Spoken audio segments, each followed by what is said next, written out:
kembali ke surau, kembali ke surau, kembalilah belajar Al-Quran dan istiadat masih dahsyatnya. Kembali ke surau, kembali ke surau, kembalilah belajar Al-Quran dan istiadat masih dahsyatnya. Kembalilah, kembalilah, kembalilah, kembali ke surau, kembali ke surau, kembalilah belajar Al-Quran dan istiadat masih dahsyatnya.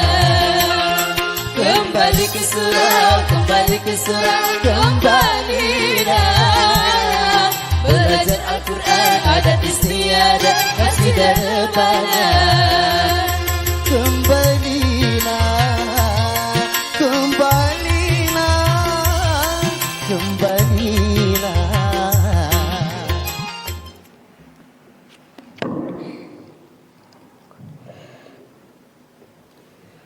Bismillahirrahmanirrahim. Assalamualaikum warahmatullahi wabarakatuh. Aku lunak ya weh. Dulang balik ya. Si kau tak ada bunyi lah. Assalamualaikum warahmatullahi wabarakatuh.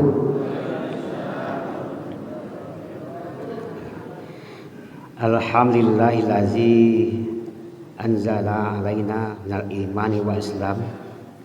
Asyhadu an la ilaha illallah wahdahu la syarikalah wa asyhadu anna Muhammadan abduhu wa rasuluhu wa la nabiyya ba'da. Allahumma shalli wa sallim ala Muhammad wa ala alihi wa ashabihi ajma'in. Amma ba'du, faqala Allah ta'ala fil Qur'anil Karim. A'udzubillahi minasyaitonir rajim. Bismillahirrahmanirrahim. Laqad ja'akum rasulun min anfusikum azizun alaihi ma anittum harisun alaikum bil mu'minina raufur rahim. Shadaqallahul azim. Ibu-ibu, bapak-bapak, kaum muslimin dan kaum muslimat, sidang jamaah subuh yang dirahmati Allah. Terlebih dahulu mari kita kembali sama-sama mengucapkan puji dan syukur kehadirat Allah Subhanahu wa taala yang pada subuh hari ini kita masih mendapatkan limpahan rahmat dan nikmat daripada Allah Subhanahu wa taala. Sehingga dengan limpahan rahmat dan nikmatnya itu pada subuh ini, walaupun udara agak terasa dingin, namun karena iman yang ada di dalam diri kita, udara yang dingin itu tidak menghalangi kita, pun tidak menghambat kita untuk datang ke masjid ini untuk memenuhi panggilan Allah, yaitu untuk melaksanakan salat subuh secara berjamaah. Mudah-mudahan ibu-ibu dan bapak-bapak, dengan kita mensyukuri nikmat Allah itu, Allah akan menambah nikmatnya kepada kita. Amin ya robbal alamin. Selanjutnya selawat dan salam marilah sama-sama kita kirimkan buat junjungan kita Nabi Muhammad sallallahu alaihi wasallam. Ibu-ibu, bapak-bapak, jamaah yang dimuliakan, kalau kita lihat kalender Hijriyah hari ini, kita berada di bulan Rabiul Awal lah, di bulan Rabiul Awal, tepatnya tanggal 10 Rabiul Awal. Berarti 2 hari lagi 12 Rabiul Awal, hari bulan yang tercatat dalam sejarah, tentunya khusus sejarah Islam. Hari itu hari kelahiran hari kelahiran Nabi Muhammad Sallallahu Alaihi Wasallam. Ibu bapak-bapak yang muliakan, di hari Senin, berarti Nabi suara. Di hari Senin tanggal 12 Rabiul Awal. Nah, hari Senin tanggal 12 Rabiul Awal itu ada 3 peristiwa yang terjadi.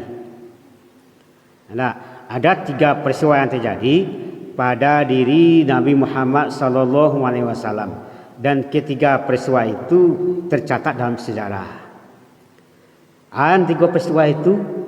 Yang pertama tanggal 12 Rabiul Awal tahun 571 Masehi, yaitunya tanggal dan hari kelahiran Nabi Muhammad Sallallahu Alaihi Wasallam. Itu peristiwa pertama. Kemudian kedua, tanggal 12 Rabiul Awal juga harinya hari Senin tahun 624 Masehi, yaitunya peristiwa hijrahnya Nabi dari Mekah ke Madinah. Itu peristiwa yang kedua. Dan peristiwa yang ketiga adalah hari Senin tanggal 12 Rabiul Awal tahun 634 Masehi adalah hari wafatnya Nabi Muhammad Sallallahu Alaihi Wasallam. Istimewa lah. Itu keistimewaan yang terdapat pada diri Nabi Muhammad Sallallahu Alaihi Wasallam. Mungkin tidak ada orang lain, tidak ada manusia lain yang mengalami peristiwa seperti itu. Yang hari lahirnya, tanggal lahirnya, dan tanggal dan hari hijrahnya, tanggal dan hari meninggalnya atau wafatnya sama. Tentu beda tahunnya. Ya, tahun kelahiran, tahun hijrahnya, dan tahun meninggalnya tentu sudah pasti berbeda. Nah, ibu bapak jamaah yang dimuliakan Allah Subhanahu Wa Taala, Nabi Muhammad memang Nabi yang istimewa, Nabi yang memiliki keutamaan jika dibandingkan dengan Nabi-Nabi yang lainnya. Ibu bapak jamaah yang dimuliakan, tentunya kita sudah belajar Nabi, Rasul. Apa beda Nabi dengan Rasul? Apa bedanya Bu Bapak? Apa bedanya Nabi dan Rasul itu? Atau sama? Sama atau beda? Sama atau beda lu? Sama? Beda. Beda Nabi dan Rasul.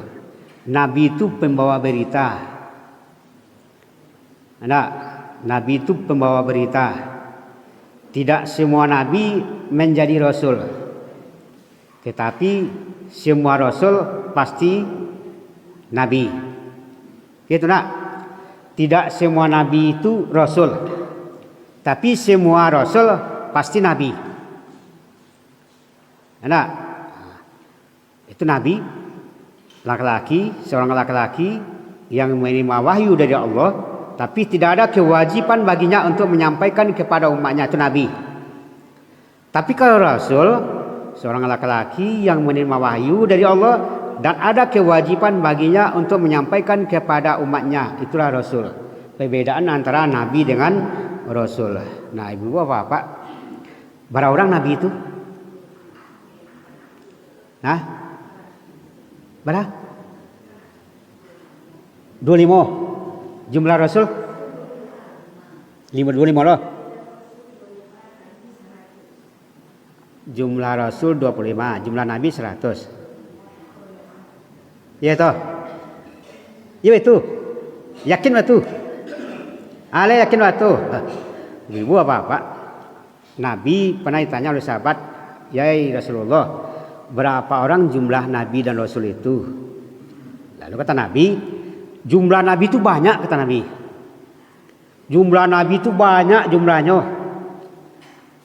Di antara Nabi itu ada yang diceritakan di dalam Al-Quran dan ada yang tidak diceritakan di dalam Al-Quran. Jumlahnya banyak, kata Nabi. Berapa jumlah Nabi itu? Jumlah Nabi itu sebanyak 120.000 orang. Nah, itu banyak itu. 120.000 orang Kemudian tanya sahabat, lalu kata sahabat, dari sebanyak itu berapa orang yang menjadi rasul? Lalu kata Nabi menjawab, yang menjadi rasul sebanyak 313 orang. Ada mengatakan 313 orang dan ada mengatakan 315 orang. Dan lalu yang wajib diketahui 25 orang. Itunya. Nah, artinya jumlah Nabi itu. Di jumlah Nabi itu 170.000 orang. Lalu jumlah Rasul 313 orang atau 315 orang. Yang wajib diketahui 25 orang. Itulah yang terdapat di dalam Al-Quran. Dona modal Al-Quran itu. Berarti ibu bapak, di antara Nabi itu ada yang hidupnya sezaman itu. Malah hidupnya sezaman, malah ada yang setempat. Nyo sezaman, siapa tempatnya. Contoh nak, Nabi Harun dengan Nabi Musa, nyo hidup sezaman dan hidupnya ada satu wilayah yang sama. Nah, ibu bapak yang memuliakan, Rasul adalah utusan Allah. Utusan Allah untuk kaum dan untuk sekalian umat manusia. Yang memuliakan, beda dengan Nabi Muhammad SAW, nabi-nabi terdahulu atau nabi-nabi, rasul-rasul yang Allah utus sebelum Nabi Muhammad SAW, mereka diperuntukkan untuk kaum tertentu. Mereka diperuntukkan untuk kaum tertentu. Contoh kan, Nabi Isa untuk Bani Israel, Nabi Musa untuk kaum Nasrani, Yahudi. Ini untuk kaum tertentu dan untuk masa tertentu. Artinya memuliakan, kalau nyolo meninggal ajarannya habis, tidak berlaku loh. Tapi beda dengan Nabi Muhammad SAW. Beliau adalah Nabi untuk sekalian umat. Beliau adalah Nabi Rasul untuk sekalian umat dan ajarannya berlaku sampai hari kiamat nanti. Karena beliau adalah Nabi terakhir. Beliau adalah penutup sekalian Nabi, Khatamul Anbiya, penutup Nabi. Tidak ada lagi Nabi setelah itu. Wala Nabi ya ba'da. Itulah wala Nabi ya ba'da. Tidak ada Nabi setelah itu. Kalaupun ada bapak Nabi setelah itu namanya mengaku-ngaku diri sebagai Nabi. Nabi palsu namanya. Contohnya si Musailamah Al-Kadzab di zaman Abu Bakar Siddiq. Atau di zaman kini banyak orang mengaku-ngaku diri sebagai Nabi. Nah, ibu bapak yang memuliakan, Nabi Muhammad adalah Nabi yang istimewa. Apa keistimewaan Nabi Muhammad itu? Apa keutamaan Nabi Muhammad itu dibandingkan nabi-nabi yang lain? Ibu bapak yang memuliakan, keutamaan, keistimewaan yang pertama, Nabi Muhammad itu, ibu bapak, sebelum lahir ke dunia namanya sudah ada. Itu nak. Kita lihat ketika Isa berkata kepada kaumnya, kepada Nabi Isa berkata kepada kaumnya, apa katanya? Hai kaumku, sembahlah Tuhanmu dan Tuhanku. Dan aku akan berikan kabar kepadamu, akan datang seorang nabi setelahku, namanya Ahmad. Ibu apa?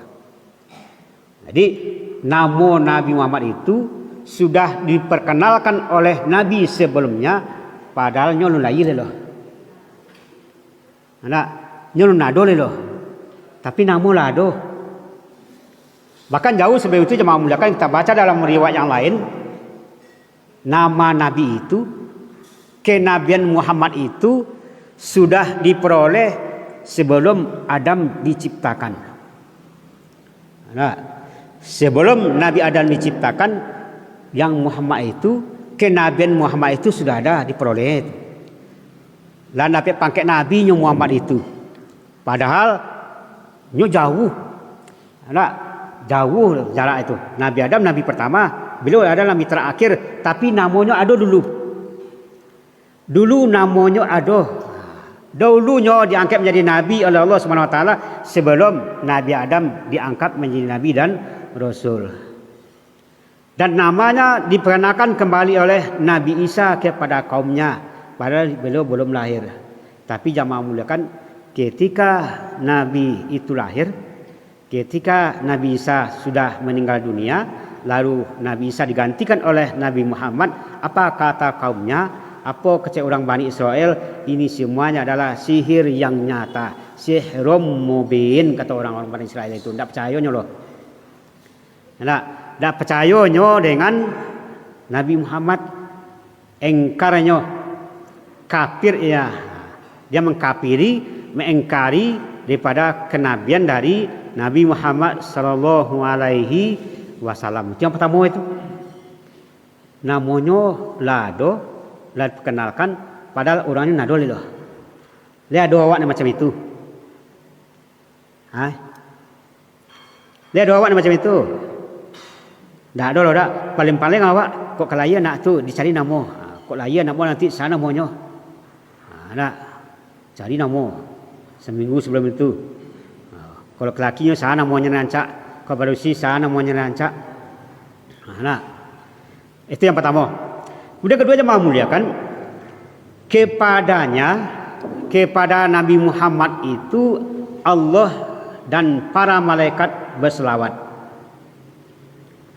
Innallaha wa malaikatahu yusholluna 'alan nabi ya ayyuhallazina amanu shollu 'alaihi wasallimu taslima.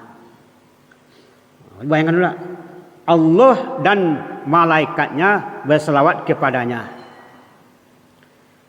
Lalu kata Allah, hai orang-orang yang beriman, berselawatlah kamu kepadanya. Tidak ada orang lain dok.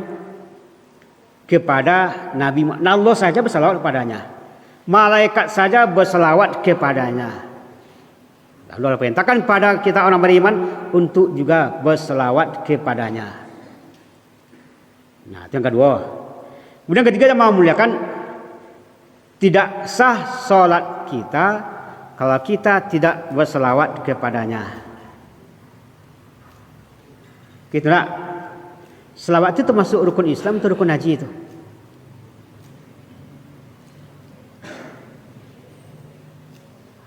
Ibu, berselawat pada Nabi itu rukun Islam atau rukun haji? Rukun iman?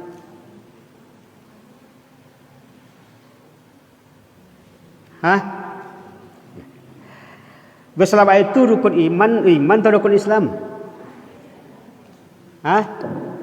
Rukun solat.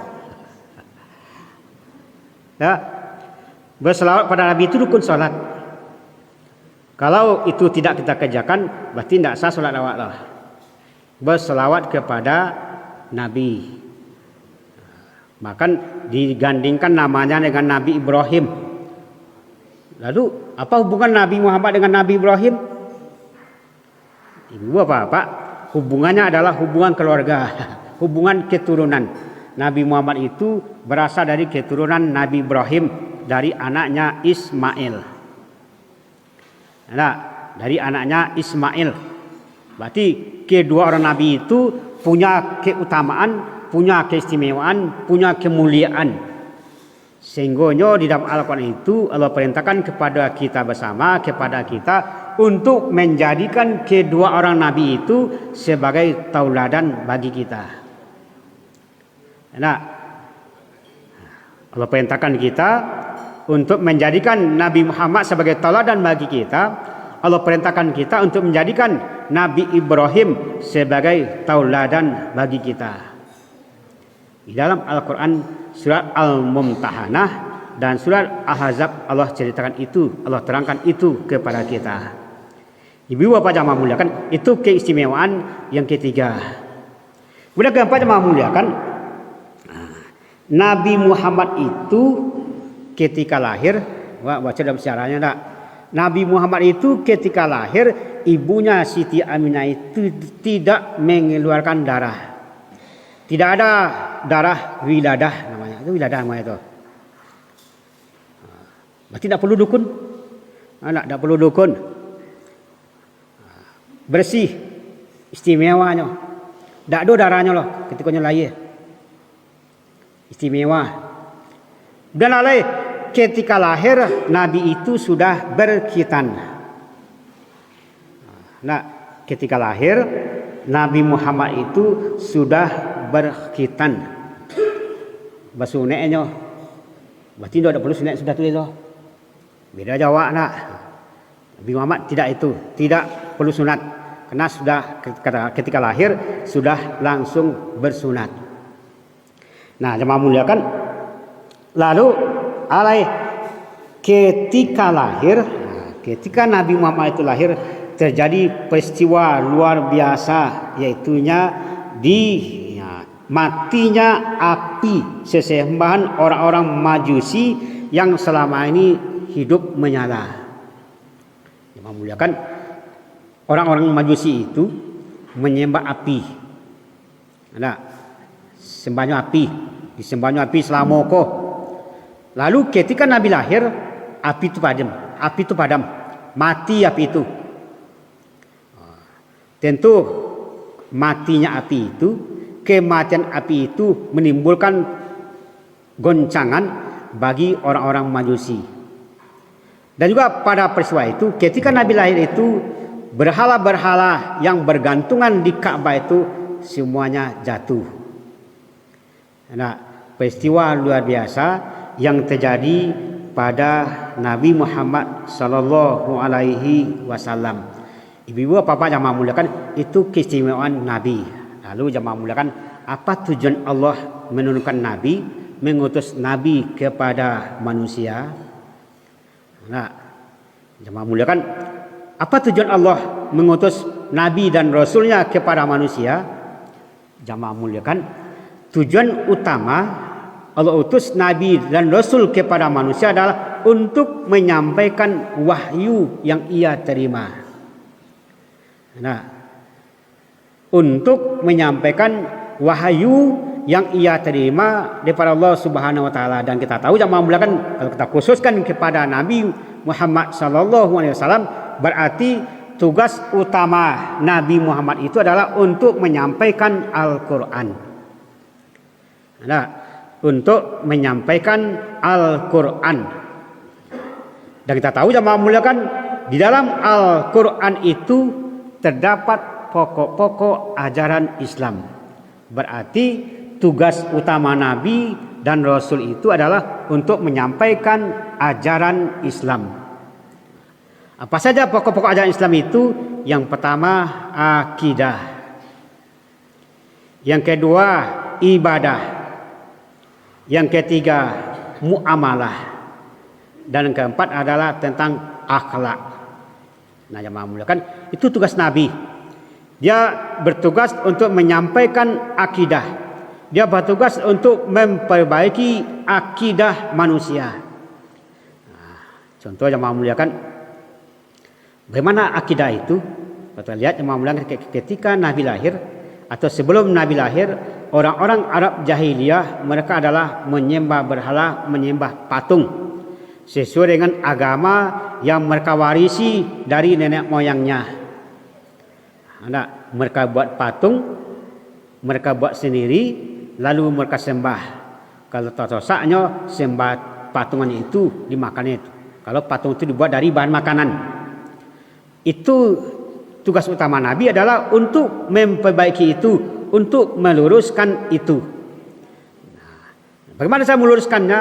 Tentu pertama tentu mengajak, memberitahukan kepada mereka, inilah yang harus disembah. Inilah yang harus disembah, tidak itu. Tidak menyembah berhala, tidak menyembah patung, yaitu menyembah Allah Subhanahu wa taala. Itu tugas utama Nabi, menyampaikan wahyu kepada umatnya, menyampaikan Al-Qur'an kepadanya. Yang dalam Al-Qur'an itu terdapat di dalamnya adalah akidah. Kemudian kedua adalah Al-Qur'an itu juga berisi tentang ibadah. Kepada siapa kita beribadah?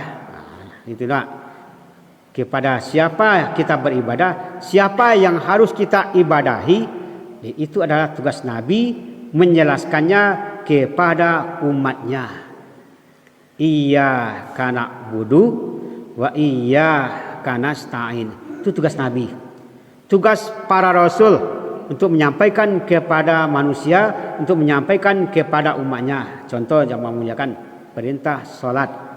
Kata Allah dalam Al-Qur'an, "Utslu ma uhiya ilaika minal kitab aqimis shalah. Innas sholata tanha anil fahsya'i wal munkar." Kata Allah, hai Muhammad, sampaikanlah wahyu apa yang kami sampaikan kepadamu dan dirikanlah salat. Sesungguhnya salat itu mencegahmu dari berbuat keji dan berbuat mungkar. Jemaah muliakan. Kemudian tugas kedua adalah para nabi dan rasul itu adalah sebagai contoh tauladan bagi umatnya. Berarti para nabi dan rasul itu bertugas mencontohkan pribadinya, dirinya kepada umatnya, kepada kaumnya. Makanya Allah sudah perintahkan dalam Al-Quran, kata Allah, laqad kana lakum fi rasulillahi uswatun hasanah. Kata Allah, sudah ada contoh tauladan yang baik bagimu pada diri Muhammad itu. Bagi siapa? Bagi orang-orang yang beriman, bagi orang-orang yang mengharapkan pahala daripada Allah Subhanahu wa taala, bagi orang-orang yang mengharapkan bertemu dengan Allah Subhanahu wa taala. Jemaah muliakan, tentunya masih banyak tugas-tugas yang diemban oleh para nabi dan rasul itu. Pada subuh ini barangkali itu yang bisa disampaikan. Mudah-mudahan ada manfaatnya bagi kita bersama. Mari kita tingkatkan keimanan kita kepada Allah Subhanahu wa taala dan kepada Nabi Muhammad sallallahu alaihi wasallam, dan mari kita jadikan nabi itu sebagai tauladan dalam kehidupan kita sehari-hari. Mudah-mudahan bermanfaat bagi kita bersama. Mohon maaf, billahi taufik wal hidayah. Wassalamualaikum warahmatullahi wabarakatuh.